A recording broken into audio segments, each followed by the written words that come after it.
Guys, welcome to my channel. Today I'm coming to you with the review of a book that I recently read, which is book 1 of The Wars of Light and Shadow by the incredibly gifted Janny Wards, and the book's name is The Curse of Mistwraith. This is book 1 in a series of books which has 10 books in total, the 10th book yet to be released. This book I am reading as part of a read-along that I'm hosting on my own channel, and the discussion for the same is ongoing in Blaze's Discord channel because I don't have a Discord channel of my own and I have no intentions of starting one. So Blaze very kindly offered me his Discord channel, and the discussions that we are having over there is quite helpful. It really helped me to understand and to get a grip of the story and the plot and this whole series. I will come to that later on in this review. Basically, this review is going to be a spoiler-free review, a non-spoiler review,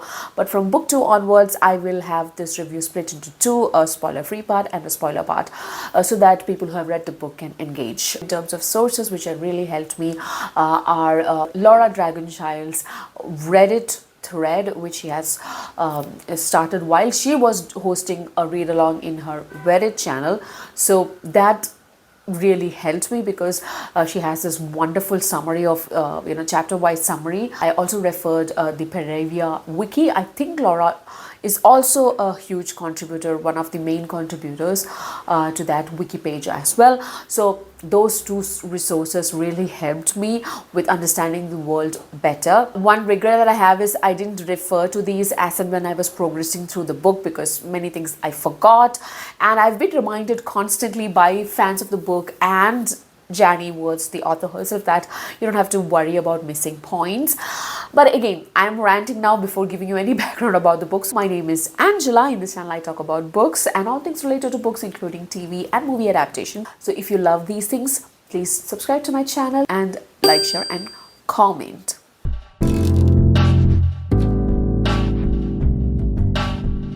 This book was published back in 1993, and unfortunately for some reason or the other I had not heard about this until very recently. And the moment I came to know about how underrated and under-discussed this book is in the booktube world, I thought that maybe for my read-along, which I've been planning for a long time, I was looking through different book series to pick up for my read-along, and I zeroed in on this mainly because of how dedicated and how loyal the fans are who are actually fans of the series, and also because of the fact that how less this series is being talked about. So The Wars of Light and Shadow, this first book, especially The Curse of Mistwraith, is basically a troubled and strife-filled era of conflict between two brothers. Now, the first brother is called Lysaia. I hope I'm pronouncing these names correctly, but I will have a discussion in my channel here with the author on November 5th as a live stream, so you guys can tune in, and during that time I intend to clarify my questions about the pronunciation of various names, out of the world names. So I am going to pronounce it as I think they should be. So Lysaia, he has the power to wield light, and then his half brother Arithon. Now Arithon's power is basically to be the master of shadows. He can basically manipulate shadows or darkness, and there is this ongoing conflict that ensues, that develops between these two brothers, and where it all starts is with their mother. So Lady Tenera was married off to the king of Amrod, promising two sons. One will be the wielder of light and the other will be the master of shadows. But Queen Talira, she realizes that the king intends to use the power of the shadows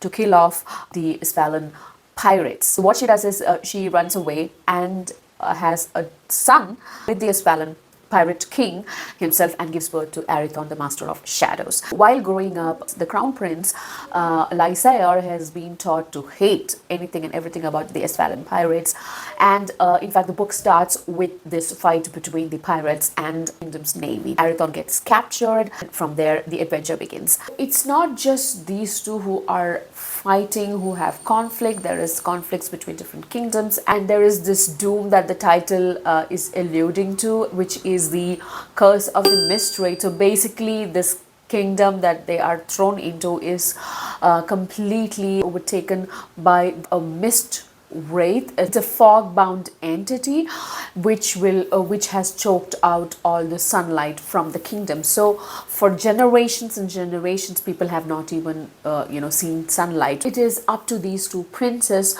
to break this curse and to recover the kingdom back from the Mistwraith. There are some major characters that we should be aware of. So there is this Fellowship of the Seven. They are basically sorcerers who uphold the law of major balance. Now, to understand what is law of major balance, I have been told that I have to read through the rest of the series to understand it better.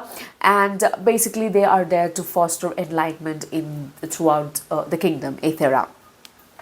Then there is Coriani. Now, Coriani are ancient order of enchantresses whose real or true intentions in this whole story is still not revealed. Again, I've been told that it will be revealed in the future books. So I'm really looking forward to that as well. And then you have the Paravians. So Paravians are these ancient races, extremely powerful, influential races. There were three actually: the unicorns, the centaurs, and the sun children. When the curse of Mistwraith overtook the kingdom, Aethera, they all vanished or they just disappeared. The book is very plot driven, and the plot, oh boy, it is thick, like dense, like Amazon rainforest dense. The plot is complex and layered, just like its characters. The character building is done so gradually, just like the world building. There is not much exposition as such. You learn the world as you read the book, and it can be a little bit tiring because there are so many names that are thrown at you. There are so many events that are referred to. You don't know what exactly they are. They are just mentioned in passing. So there are a lot of unknown parameters, so you don't know what sometimes each characters are talking about, because that's how conversations happen in real world, right? So I'm happy that there are no jarring expositions. This book heavily relies on readers' patience and the ability to focus, especially to focus really on the prose. The prose is also dense, I will come to that, but then you have to read between the lines. Sometimes you have to go back and refer to some things. So basically, this book demands attention from its readers. Kind of reminded me of Malazan. There are a lot of differences, of course, but even Malazan doesn't handhold you. It is just pushing you into middle of certain events, and then you're forced to figure out what is happening and who is who, etc. It's the same with this story as well. There are a lot of things that is unfolding, happening, and you're just thrown into the middle of them, and you have to figure it out on your own. World building is expansive. It is rich.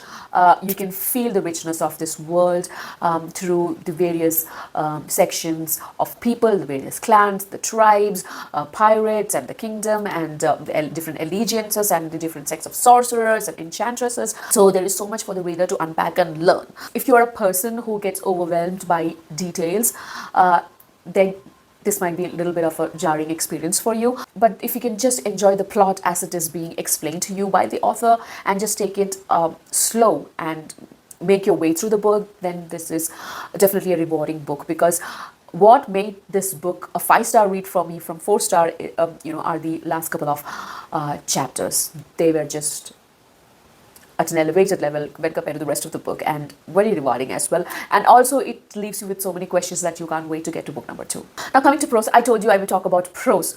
So for me, the biggest problem with this book is the prose, especially in the beginning when I started this book. It was such a different experience for me picking up this book and reading, because the prose was so heavy with a lot of adjectives and similes, and I thought that there were so many instances where those were not necessary. But looking back at it now, I think because I was so frustrated and caught up with my frustration of all these things, I might have missed out on a lot of things that that Jani had inserted in these long prose. But the thing is, if you can just get into the rhythm of Jani's mode or groove of storytelling, then it's really, really a beautiful read. Like I said, it's a very demanding book. It doesn't lay out facts for you in plain language. You have to figure out yourself. And I am glad that I picked this book up for my read along, because this is definitely a book that requires a read along, or at least a buddy read, because there are a lot of things that you might have missed, and sometimes somebody else is able to point it out to you, and especially if you have rereaders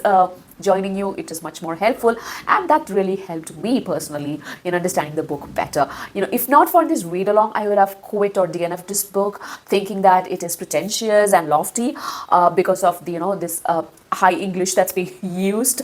But I'm thankful that I plowed through and I reached a point where I couldn't put the book down. If you can get over that initial hurdle that you might experience while starting this book of heavy prose and also enormous amount of detail thrown at you, then this is a perfect fantasy read for anybody who wants to be obsessed about a series. I am so sad that this book doesn't have much more following than it has, just like Malazan or Wheel of Time, because it is at par with those books, definitely. So today is October 17th that I just started book number 2 today. I will be discussing the book, like I mentioned, in Blaze's Discord channel. Please join us there if you are reading this book along with us. We will have a live stream with the author along with Blaze and PL Stewart about book number 1 on November 5th. So please watch out for that. I will put up thumbnails and share the links very soon as we are nearing the date. If you love this review, please don't forget to give it a thumbs up and also subscribe to my channel. I will see you soon in another video. This is Angie signing off. Bye bye.